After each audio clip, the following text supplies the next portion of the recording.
They say every scar tells a story, and some stories begin not with a roar but with a quiet memory, tucked away in an old photo, a dog's eyes, or a little girl's silence. On this episode of Veil Marks, we invite you into a tale of loyalty, healing, and the invisible threads that bind souls together across generations. If you believe in second chances, in the silent strength of a dog's love, and in the kind of story that leaves you thinking long after it ends, stay with us. This is more than a video. It's a lesson whispered through time. The sun hung low over the quiet hills of Oregon, casting soft amber light through the trees as the wind stirred gently across the old Miller property. It was a place time had slowed for a modest white house, surrounded by golden grass, with the front porch that creaked in protest every time someone stepped on it. Inside that house lived Frank Miller, a 73-year-old war veteran with shoulders once broad, now slightly hunched by time and memory. He wasn't entirely alone. His 13-year-old granddaughter, Emily, lived with him since the accident took her parents away 2 years ago. And then there was Ryder. Ryder was a Pitbull, not the type you'd find in glossy magazines or dog shows. He was stocky, silent, with dark brindle fur and a scar shaped like a crooked star on his chest. A rescue. The kind of dog most people overlooked at shelters. But Frank hadn't overlooked him. Something in Ryder's eyes, somewhere between caution and loyalty, reminded Frank of something, though he couldn't quite name it. Not yet. That November morning had started like any other. Emily was in the attic, searching for winter coats when she pulled open an old cedar chest beneath the rafters. Dust bloomed into the air, like the past refusing to be forgotten. Inside were things that smelled of history, medals wrapped in faded cloth, a worn leather-bound notebook, and, buried underneath, a stack of black and white photographs curled at the edges. Emily wasn't snooping. Frank had always said she could look through anything she wanted. Still, something made her pause as she lifted a photo that had slipped halfway out of its envelope.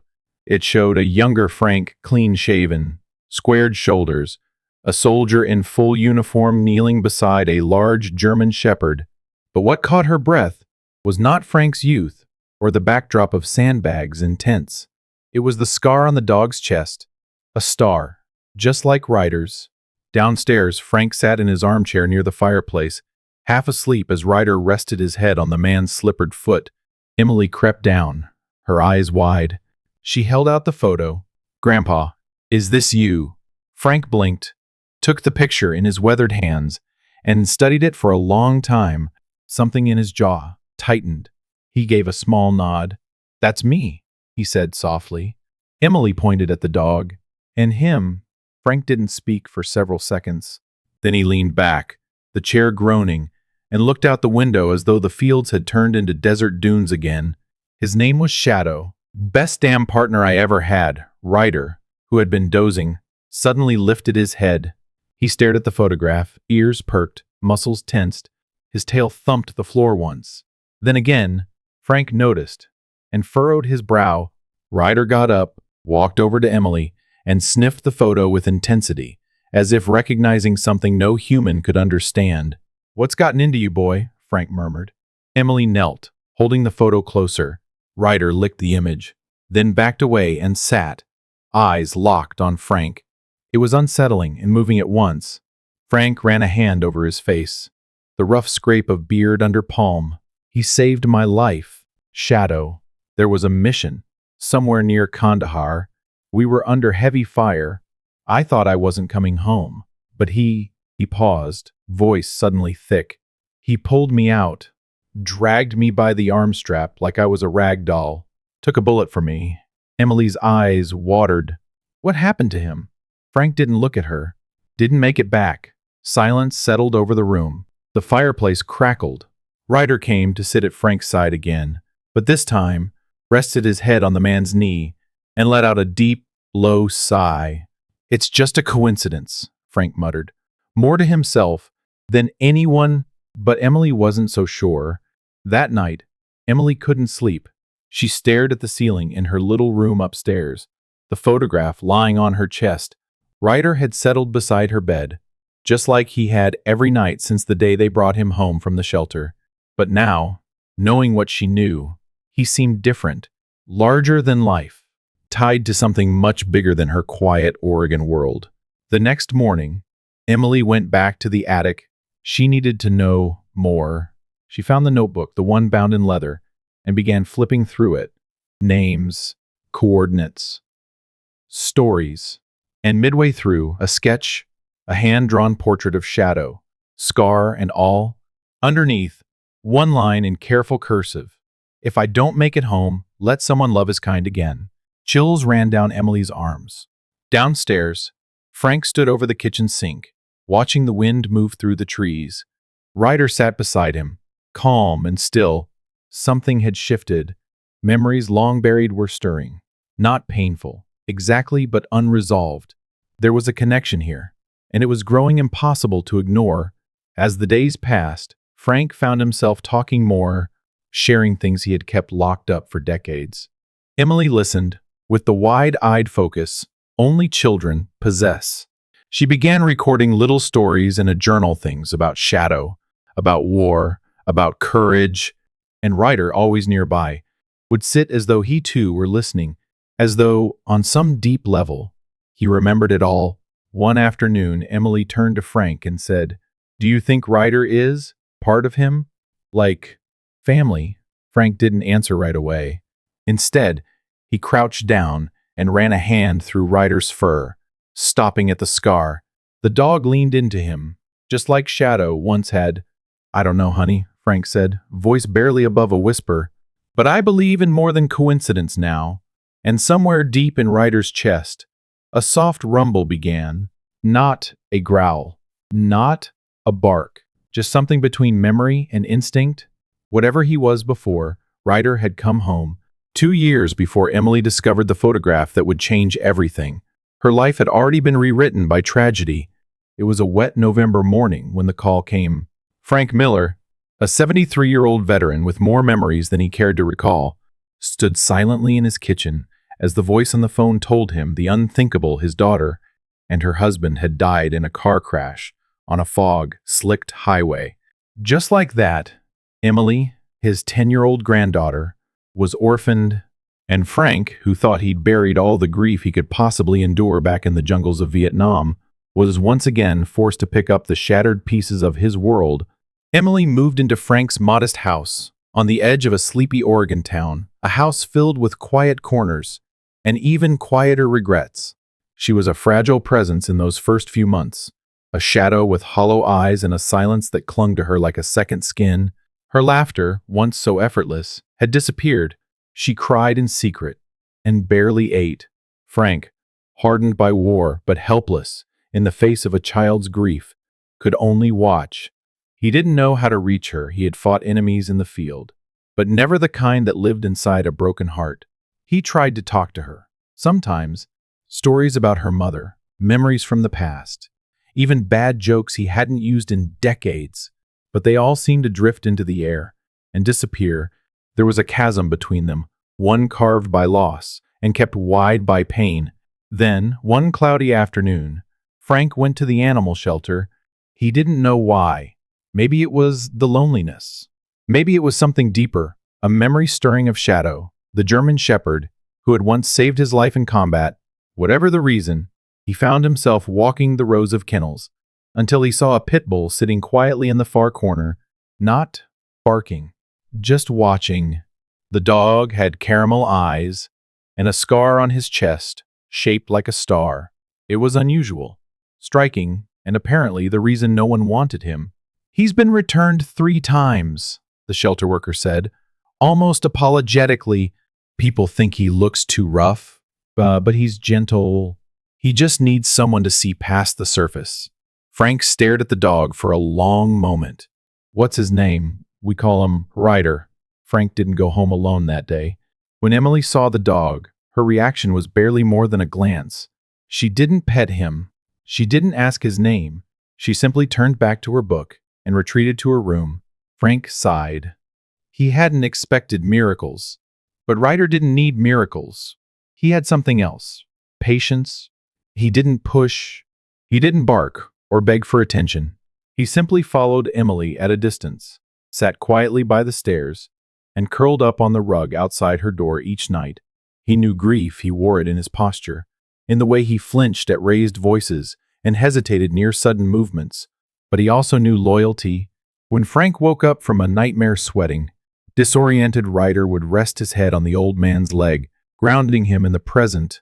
When Emily sobbed quietly into her pillow at night, Ryder would slide into her room and lie beside her bed, not making a sound, just breathing with her. Weeks passed, then months, and something shifted. One afternoon, Frank came in from the porch and saw something unexpected. Emily, curled on the couch, was stroking Ryder's ears as she whispered something into his fur. Her voice was soft, but steady. And Ryder? Ryder looked like he'd been waiting for that moment his whole life. From that day, the bond grew.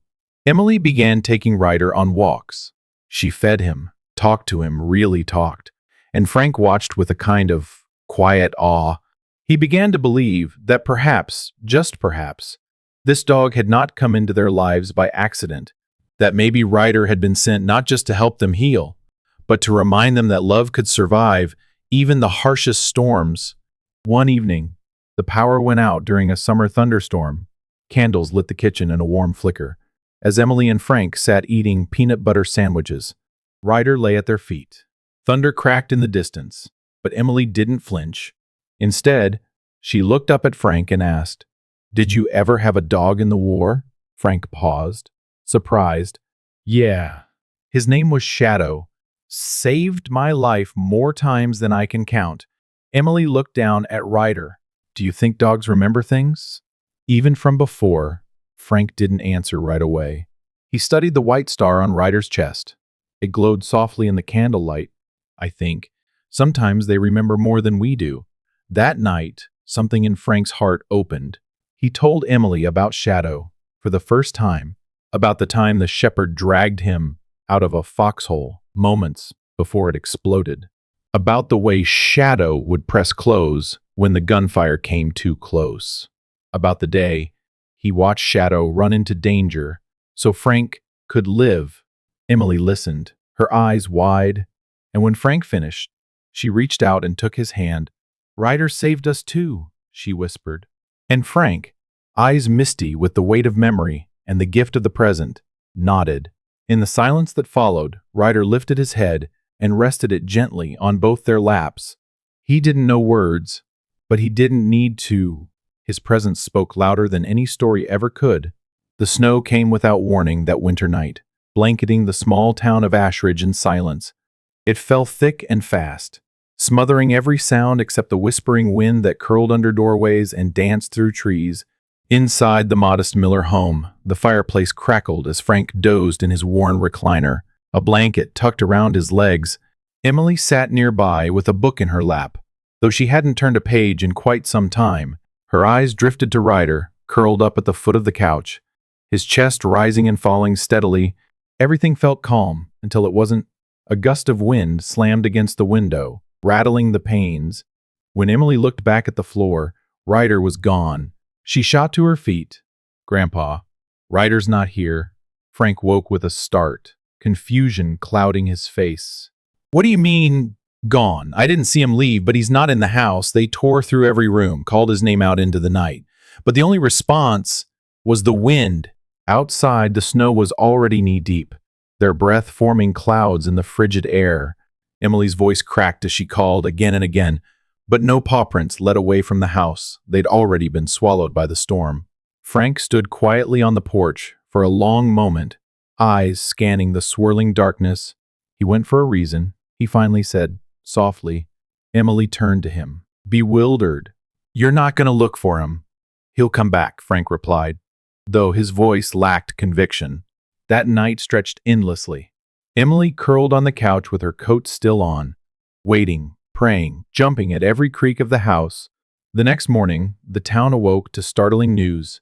A headline on the radio crackled through the static. "Local woman rescued from near-fatal fall by unidentified dog." Emily rushed to the kitchen where Frank was sipping his coffee in silence. She turned up the volume. Martha Collins, a 78-year-old widow who lives alone near Cedar Ridge, was found unconscious outside her home. after slipping on her icy porch. A neighbor was alerted when a large dog described as a brown Pitbull with a white star on his chest scratched at their door and barked persistently until they followed him. Emily's mouth dropped open.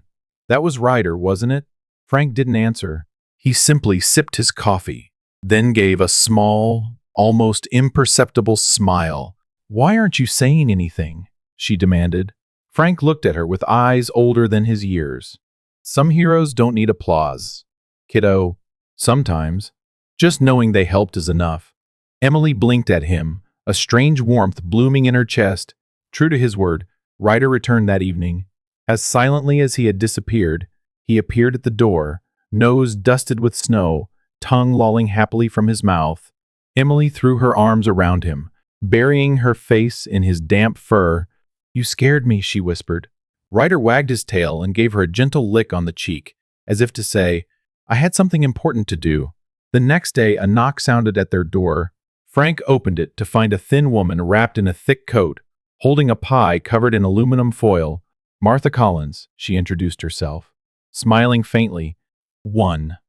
I think your dog saved my life," Frank nodded, stepping aside. "Come on in." And so Martha became part of their lives.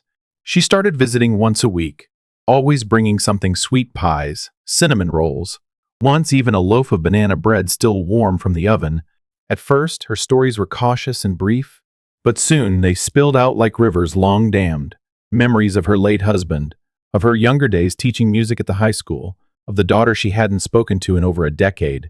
"I didn't think anyone would care if I didn't wake up that morning," she once confessed, eyes watery as she petted Ryder's head. "But he did." Your Ryder cared. Emily and Martha grew close, in a way Emily never expected. They planted flowers together in spring, watched old movies in the summer, and made caramel apples in fall. Ryder stayed near them always, a quiet presence of comfort and vigilance. Frank, who had long walled himself off from the world, began to speak more too about the war, about the men he'd lost, and about a certain German shepherd named Duke, who had once pulled him from a foxhole and stood guard through a night of enemy fire. When Emily asked if Duke had a white star on his chest, Frank just smiled. "I was never sure if I imagined it. It was dark. I was bleeding, but I remember his eyes. They were like Ryder's, full of purpose. That winter night, something in all of them had shifted.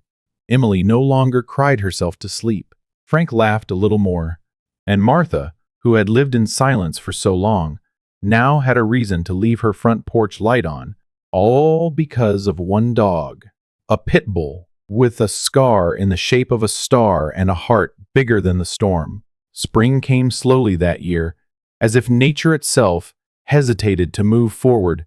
The air was still crisp in the mornings, but the sunlight lingered longer in the sky, stretching shadows across the backyard where Emily stood with Ryder, her hands gripping a leash that felt both strange and comforting.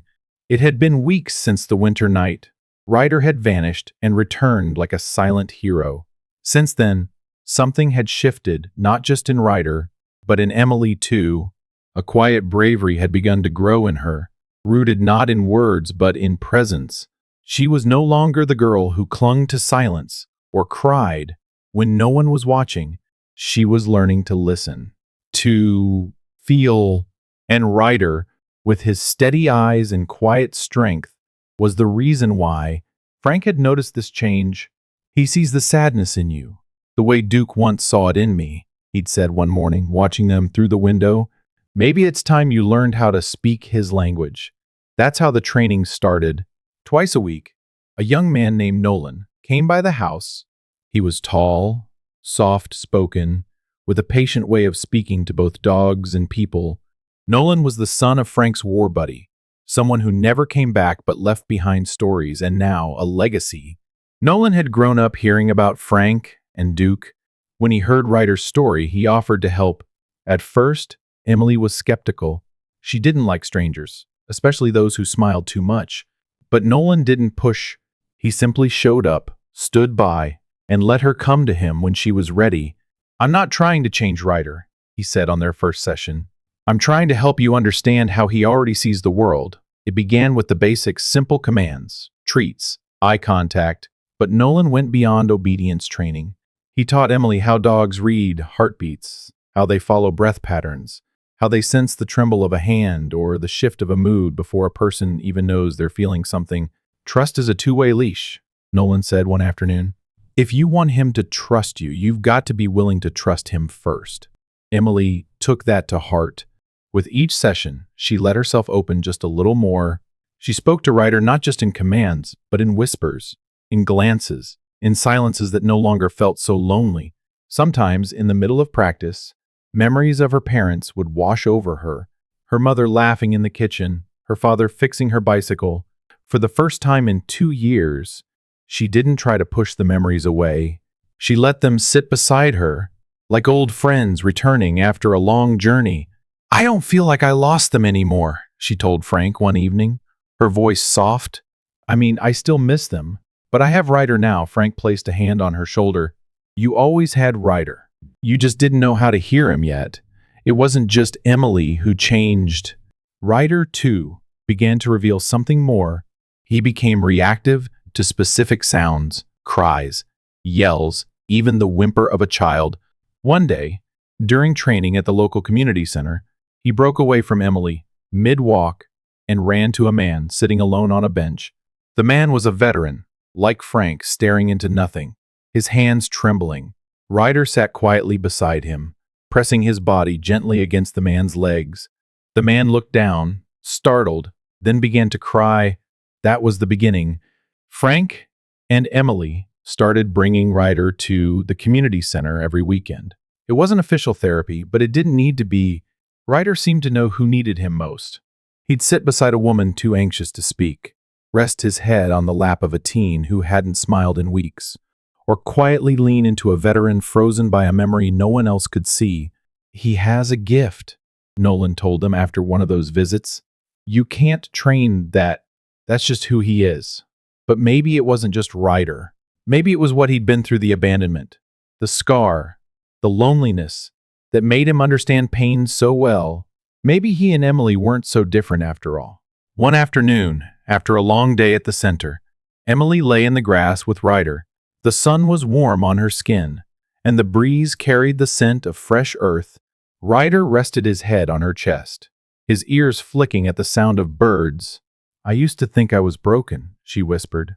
"But maybe we're just healing together." She closed her eyes, letting the rhythm of Ryder's breath match her own. There was no rush, no finish line, just this moment, just this bond. And in that quiet, Emily felt something she hadn't felt in a long time. Whole. The first chill of early spring clung to the air when a sleek black car rolled into the dusty road leading into town. Its polished exterior and vanity license plate stood in stark contrast to the modest lives of Riverbend's residents. Behind the wheel sat a man who hadn't been seen in these parts for nearly a decade, Robert Williamson. In the local paper that morning, an article had caught his attention. "Unregistered Pitbull saves elderly widow from winter storm." The story had gone mildly viral in neighboring towns, mostly thanks to a touching photo of Martha holding a handmade sign that read, "Thank you, brave dog." But what caught Robert's eye wasn't the gratitude. It was the photograph. The dog in the image had a distinct white star-shaped scar on its chest, a marking he remembered all too well. Back at the Miller home, Emily was brushing Ryder's coat in the backyard. The late morning sun warmed her shoulders as she whispered softly to him, recounting the story she'd just read him from her favorite dog training book. Ryder responded with a calm tail thump and a soft huff of breath, as though he understood every word. Inside, Frank poured himself a cup of black coffee, his gnarled fingers shaking slightly as he reached for the sugar. The knock at the door came sharply, not tentative or polite, but assertive. Frank opened it, expecting a neighbor or perhaps Martha with her usual batch of cinnamon scones. Instead, he froze. Standing before him was Robert, clean-cut, expensive shoes already collecting dirt on the doormat. "You've got something that belongs to me," Robert said, eyes narrowed. Frank didn't reply at first. He stepped aside just enough to block the inside view, instinctively protective. "I don't know what you're talking about," he said coolly. "The dog," Robert said. "The one from the photo. White star on the chest. That dog is mine." At that moment, Emily came around the house with Ryder at her side. Ryder stiffened. His posture changed immediately. Not fear, but guardedness. His tail didn't wag. His ears tilted forward. "That's him," Robert said. "That's Hammer. That's the pup I bred from tactical lineage. And unless you've got papers saying otherwise, I have a legal right to reclaim him." Frank's face darkened. "Hammer?" he repeated, almost mockingly. "You named him like a tool. That's how you saw him, wasn't it?" Robert ignored the comment. "He was never meant for domestic adoption. He was part of a line I developed for police and military utility. He was pulled from my program because of a scar. Cosmetic, not genetic. My assistant filed the abandonment paperwork by mistake." Emily stepped between the two men, her voice shaking. "Ryder is ours. He lives here. He saved Mrs. Martha. He sleeps in my room every night. You can't just take him." Robert's jaw tightened. "You're a child." "This is adult business," Frank's voice boomed with a fury not heard in years. "The last dog from your line that saved my life was left for dead because he got hurt doing it. That dog was Ryder's father, and you're repeating history, calling it business." He stepped forward. "You lost your right the day you valued image over loyalty." "I have records," Robert said, undeterred. "DNA if necessary. He's a rare bloodline. Even with the scar, he's worth more than most purebreds. I'm taking this to court." In the weeks that followed, the Miller home turned tense. Letters arrived, legal threats couched in bureaucratic language. Frank consulted a pro bono attorney in town, who warned that while abandonment was difficult to prove, property claims could be upheld in court if paperwork was missing or incomplete. Emily barely spoke at dinner. She walked Ryder on shorter routes, afraid someone might follow them. She clutched his leash like it was a lifeline. "I don't want to lose him," she whispered one night, her face buried in Frank's chest. "He's family." Frank held her close. He didn't say much, but that night, he sat at the kitchen table alone, pulling out a dusty lockbox. Inside were old photos. Ryder's father beside a much younger Frank in fatigues, and tucked beneath them, a set of handwritten notes, observations, lineage notes, even the microchip registry that predated Robert's breeding program. The next morning, Frank and Emily visited the community center, where Ryder was known for calming veterans during weekly therapy sessions. One by one, men and women, some with canes, some in wheelchairs, gave sworn statements. Ryder recognized stress symptoms, alerted when someone was about to have a panic attack, comforted them when they couldn't speak. They weren't just testimonials. They were proof of his new role, a service dog in practice, if not in paperwork. At the preliminary hearing, Robert arrived with a briefcase and a smug expression. His lawyer cited ownership clauses and microchip inconsistencies. Emily sat silently, clutching Ryder's vest.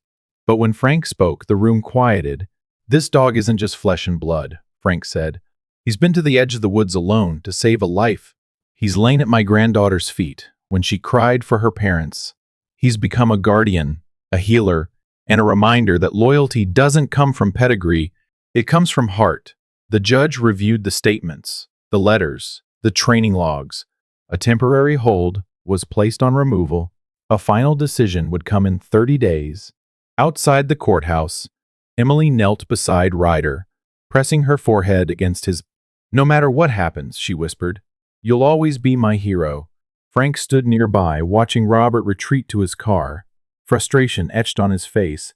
The battle wasn't over, but for the first time, it wasn't just them fighting. The town was watching, and sometimes, justice had more to do with what a dog meant to a girl than what he was worth on paper. That night, a heavy silence filled the Miller house. The wind howled outside like a cry from the past, pushing against the windows as if it too remembered the weight of old promises. Emily lay in bed, staring at the ceiling, unable to sleep. Her heart thudded with worry, thinking of the courtroom showdown that awaited them in the morning. Ryder, as always, lay curled at her feet, his breath calm and steady like a heartbeat she had come to trust more than her own. Restless, Emily got up and wandered into her grandfather's room.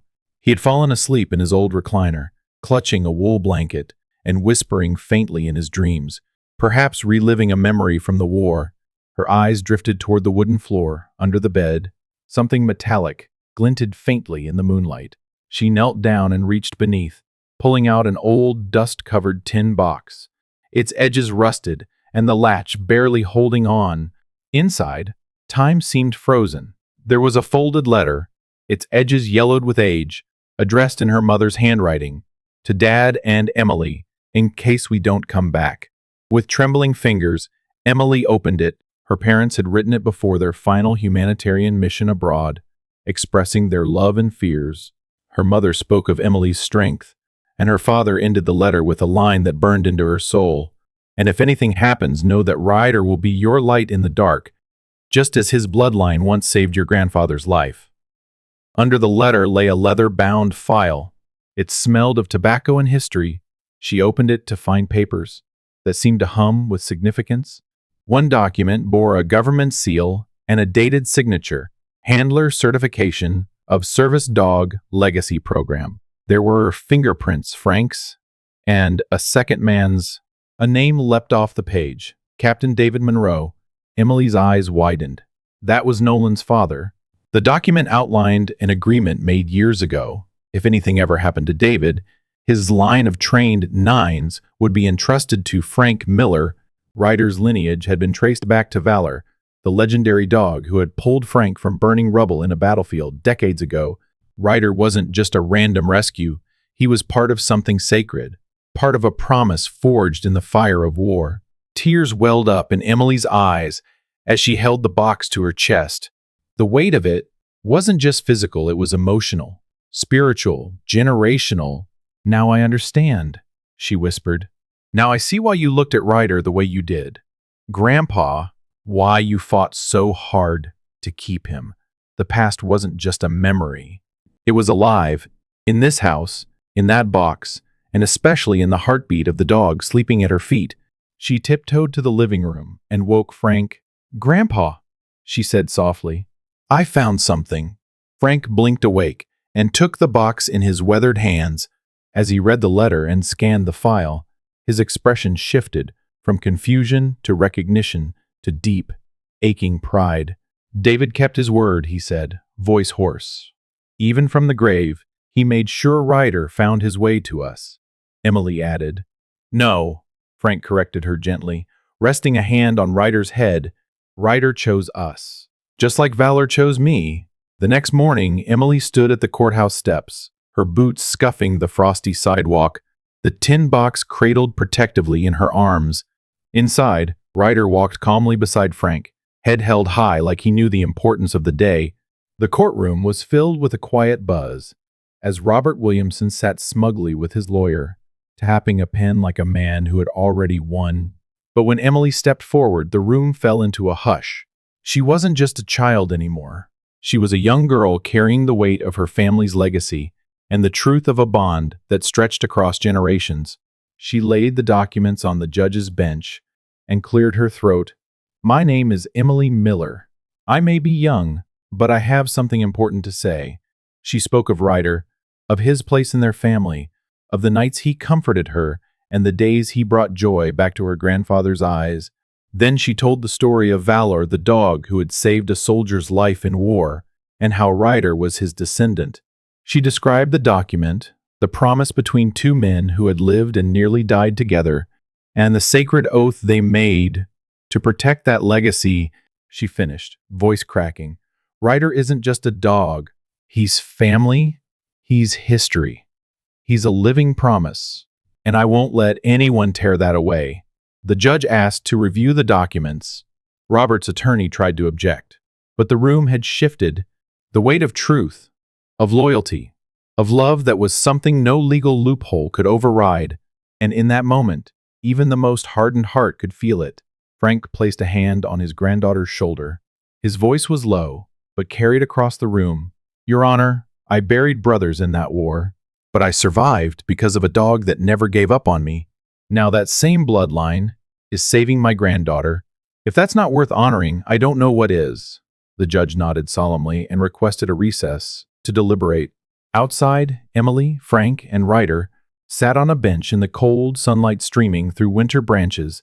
Ryder leaned into Emily's side, his scarred chest rising and falling steadily. No one said a word. They didn't need to.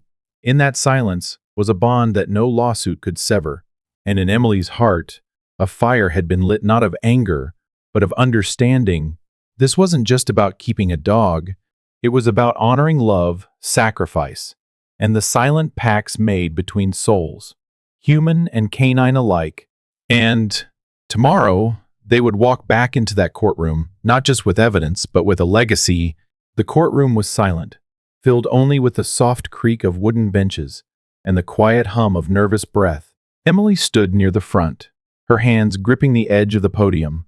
She wasn't tall, barely reaching over it, but there was a fire in her eyes no one could look away from.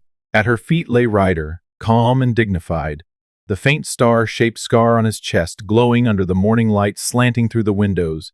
"I'm not here because Ryder is just a pet," Emily began, her voice trembling but resolute. "I'm here because Ryder saved me. Not just once, but every day, since I lost my parents. He didn't need to speak. He just knew. When I couldn't breathe from crying, he laid his head on my chest. When Grandpa had flashbacks, Ryder would sit with him, silent and steady, like a soldier standing guard. The judge, a man in his 60s with thinning gray hair and a military pin on his lapel, leaned forward, watching intently. His eyes softened, though his face remained firm. One by one, the witnesses came forward. Martha, her cane clicking against the floor, stood with a basket of warm muffins in her hand and memories in her voice. "That dog saved my life," she said plainly. "He came through a snowstorm. I was alone and too weak to move, but he found me." He howled until a neighbor heard him. "That dog is no stray. He's a guardian angel." Next came Nolan, strong-jawed and calm, speaking as both a trainer and the son of a man who once fought beside Frank. Ryder has what we call intuitive empathy. He senses distress, emotional, physical. We've brought him to the Veterans Center for months now. He's helped men who haven't spoken in years open up. He's a healer. You can't teach that. It's something they're born with or passed down. Then Frank rose. He needed no notes, only his voice, weathered and slow, but clear. "I fought in a war where I lost friends, limbs, and peace of mind. The only thing that pulled me out of the fire was a dog who looked just like Ryder. Scar and all, that dog got shot protecting me. And Ryder, well, he's his son. I knew it the moment I saw the way he stood at attention when I called." The opposing lawyer tried to speak, to present documents from Robert Williamson claiming ownership, but even the crispest paperwork looked weak beside the living proof that lay at Emily's side, tail thumping gently every time someone he loved spoke. Finally, the judge raised his gavel, but before bringing it down, he took off his glasses and looked around the room. "I served in Desert Storm," he said, his voice soft. "When I came back, my own dog, an old German shepherd, was the only one who understood I wasn't the same. He would sit beside me when I couldn't sleep, bark when I panicked, rest his head on my knee to remind me I wasn't alone. There are animals in this world who are more than companions. They are bridges between past and present, pain and healing." He looked at Ryder.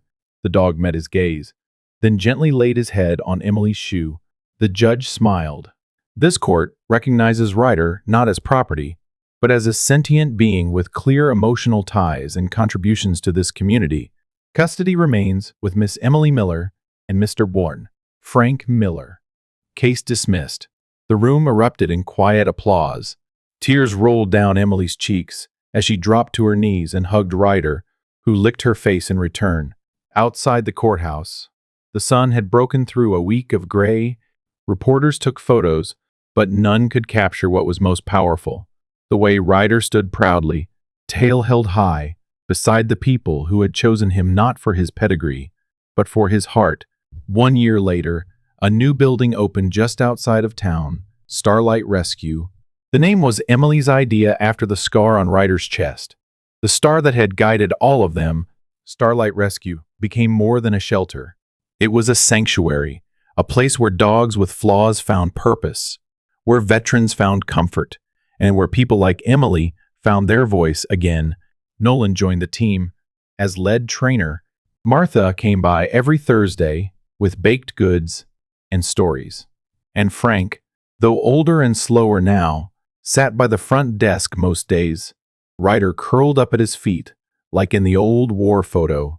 A bronze statue was unveiled in the center garden, a likeness of Ryder, sitting proud, the star on his chest, etched in perfect detail.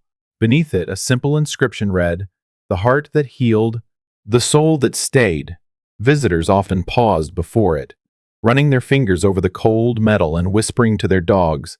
But the most touching moment came months later, when a young boy with hearing loss visited the center. Ryder walked over, sat beside him, and gently leaned his body into the boy's side. The boy smiled and signed with his hands. "He understands me." And everyone knew Ryder's legacy wasn't carved in bronze or written in legal documents. It lived in every life he touched, in the tears he soothed, the lives he saved, the walls he broke down. Sometimes the greatest heroes don't wear medals. They wear fur, carry scars, and walk quietly beside us until we remember how to stand again. And Ryder? He stood tall, always, until the very end. If this story touched your heart, please consider subscribing to Veil Marks. Each subscription brings us closer to our first 1,000 supporters. Your support is the fuel that keeps meaningful stories like this alive. As Maya Angelou once said, people will forget what you said, but they will never forget how you made them feel. Our goal is to make you feel something real with every tale we tell. So leave a comment, share your thoughts, and help this little community of soul stirrers grow, because the world needs more stories like Ryder's stories that remind us sometimes the ones deemed broken are the ones who end up saving us all